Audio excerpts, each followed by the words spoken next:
السلام علیکم دوستو۔ قرآن کریم میں مذکور ہے کہ عالمی بالا میں اللہ تعالیٰ تمام روحوں کو جمع کر کے ان سے یہ عہد لے چکا ہے، الستو بربکم، کہ کیا میں تمہارا رب نہیں؟ جس کے جواب میں تمام ارواح نے کہا کالو بلا، یعنی بے شک آپ ہی ہمارے رب ہیں۔ اس قول و قرار کے باوجود انسان نے کروڑوں جھوٹے معبود اور خدا گھڑ لیے۔ بعض انسانوں نے سورج کی پرستش کی تو بعض نے چاند کی، کسی نے آگ کو خدا مانا تو کسی نے آسمان پر کڑکتی بجلی کو، اور انسانوں کی ایک بڑی تعداد تو خود اپنے ہاتھوں سے تخلیق شدہ بتوں کو ہی اپنے خدا کا درجہ دے بیٹھی۔ ان بتوں میں سے کچھ تو ایسے عجیب و غریب تھے کہ جو نہ صرف انسانوں سے باتیں کرتی بلکہ ان سے چڑھاوے اور نذرانے بھی طلب کرتی۔ آج اس ویڈیو میں ہم آپ کو چند ایسے جھوٹے خداؤں کا احوال سنائیں گے کہ جنہوں نے قوموں کی قومیں شرک میں مبتلا کر کے تباہ و برباد کر دیں، جن کا تذکرہ اللہ تعالیٰ نے قرآن مجید میں کیا ہے اور ان کے شر سے محفوظ رہنے کی تلقین بھی فرمائی ہے۔ لات۔ دور جاہلیت میں لات اہل عرب کا ایک انتہائی اہم بت تھا۔ یہ مربع شکل کا مالک اور سفید پتھروں سے بنا ہوا تھا۔ اہل عرب اس بت کی عبادت کرتے تھے اور اسے خدائی کا درجہ دیتے تھے۔ یہ بت عین اس جگہ موجود تھا جہاں آج کل مسجد طائف کا بایاں مینار واقع ہے۔ قبیلہ بنو ثقیف لات نامی اس بت کے بہت زیادہ معتقد تھے۔ تاریخ عرب کے مطابق جب ابرہہ کا لشکر خانہ کعبہ پر حملے کی غرض سے طائف کے قریب سے گزرا تو اہل طائف نے انہیں مکہ تک رہنمائی اور دیگر سہولیات مہیا کیں کہ کہیں وہ ان کے معبود لات کے بت کو منہدم نہ کر دیں۔ لفظ لات کے لغوی معنی ہیں ستو گھولنے والا۔ اہل عرب کے مطابق زمانہ جاہلیت میں ایک شخص حجاج کے لیے ستو تیار کرتا تھا۔ اس کے مر جانے کے بعد اہل طائف نے اس چٹان کی پرستش شروع کر دی جہاں بیٹھ کر وہ یہ کام کیا کرتا تھا۔ رفتہ رفتہ یہ جھوٹا معبود یعنی لات اس قدر مقبول ہو گیا کہ تمام عرب میں اس کی عبادت کی جانے لگی۔ لات کا ذکر قرآن کریم کی سورہ نجم میں عزا اور منات کے ساتھ ہوا ہے۔ دور جاہلیت میں یہ تینوں اہل عرب کی معزز ترین دیویاں تھیں جنہیں وہ خدا کی بیٹیاں تسلیم کرتے تھے۔ نعوذ باللہ۔ عزا۔ ظہور اسلام سے قبل عزا اہل عرب میں سب سے زیادہ پوجا جانے والا بت تھا۔ اہل عرب کے مطابق قدیم ادوار میں عزا ایک نیک اور شریف لڑکی تھی جو اہل طائف کو ایک ویران اور غیر آباد مکان سے ملی تھی۔ روایت کے مطابق جو بھی اس لڑکی پر بری نظر ڈالتا وہ کسی نہ کسی آفت میں مبتلا ہو جاتا، اس لیے اہل طائف اسے خدا کی بیٹی کہا کرتی۔ نعوذ باللہ۔ پھر ایک دن یہ لڑکی اچانک ہی کہیں غائب ہو گئی، لیکن اہل عرب نے مکہ اور طائف کے درمیان موجود وادی نخلا میں ایک بت بنا کر اس لڑکی کی عبادت شروع کر دی۔ قریش سمیت عرب کے تمام مشہور قبائل عزا کی عبادت کے لیے یہاں آتے اور قربانی کے جانور یہاں لا کر ذبح کرتے۔ عزا کے بت کی ایک خاص بات یہ تھی کہ یہ اپنے پیروکاروں سے کلام بھی کرتی تھی، یعنی یہ ایک بولنے والا بت تھا۔ دوستو، در حقیقت یہ ابلیس کی حامی ایک جن عورت تھی جو اس مندر سے قریب جھاؤ کے ایک درخت پر رہا کرتی۔ فتح مکہ کے بعد حضور اکرم صلی اللہ علیہ وآلہ وسلم نے عزا کا بت گرانے اور جھاؤ کے اس درخت کو کاٹنے کے لیے حضرت خالد بن ولید رضی اللہ تعالی عنہ کو روانہ کیا۔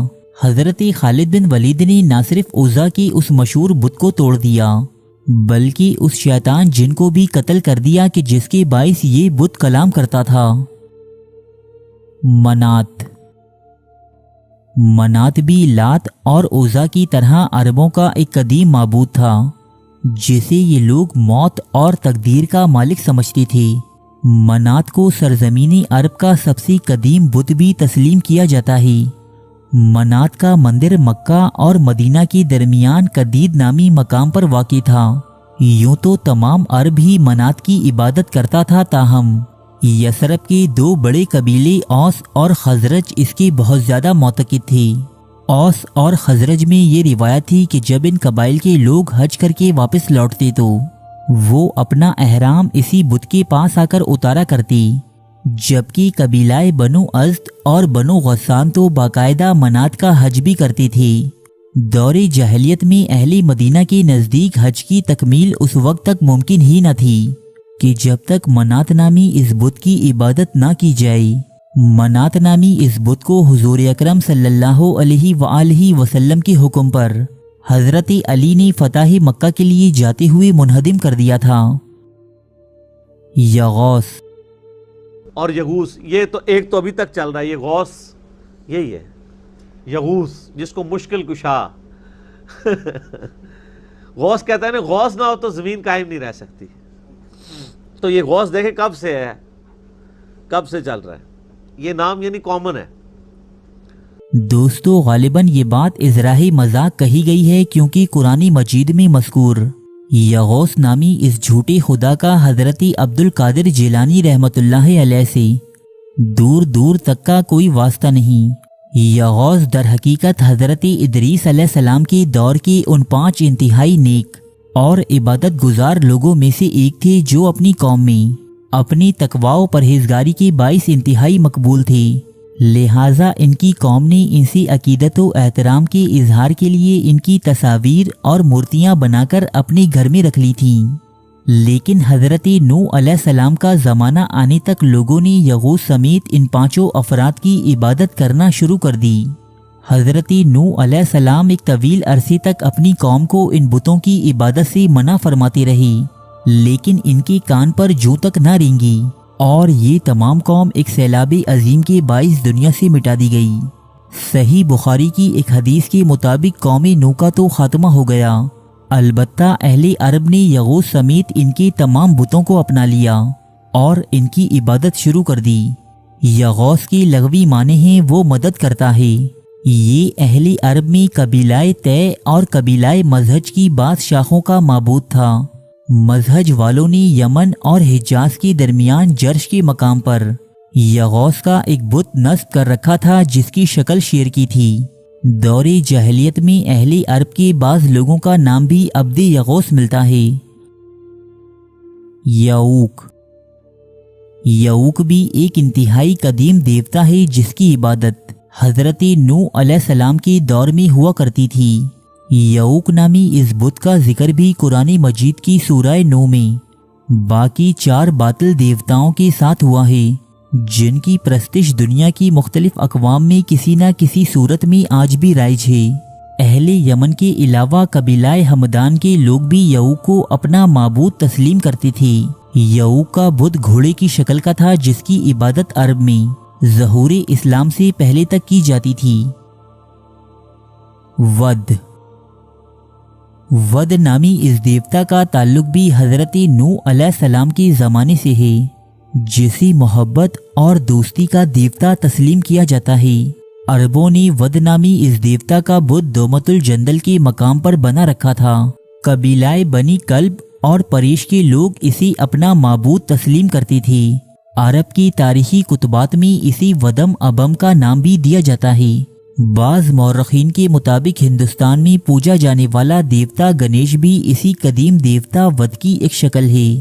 قدیم عرب میں عبد ود نام رکھنے کا رواج بھی عام تھا۔ سوا، قرآن مجید میں سوا کا نام ایک باطل دیوتا کے طور پر درج ہے جس کی عبادت حضرت نوح علیہ السلام کی قوم کیا کرتی تھی، تاہم اسلام سے قبل عربوں میں اسے ایک دیوی کے طور پر پوجا جاتا تھا۔ اس کا بت ایک عورت کی شکل کا بنایا گیا تھا جو روحات نامی علاقے میں قائم ایک مندر میں نصب تھا۔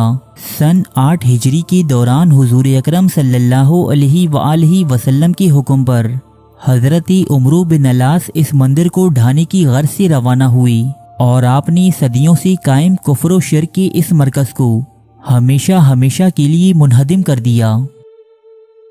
نصر، نصر کی لغوی معنی ہے گدھ یا عقاب۔ نصر نامی اس باطل دیوتا کا ذکر بھی سورہ نوح کی آیت نمبر 23 میں ہوا ہے۔ اس دیوتا کا بت عرب کے علاقے بلخا میں نصب تھا جس کی شکل و صورت ایک گدھ کے جیسی تھی۔ قبیلہ حمیر کے افراد اسے اپنا معبود تسلیم کرتے تھے۔ قوم سبا کی قدیم کتبوں میں اس دیوتا کا نام نسور ملتا ہے۔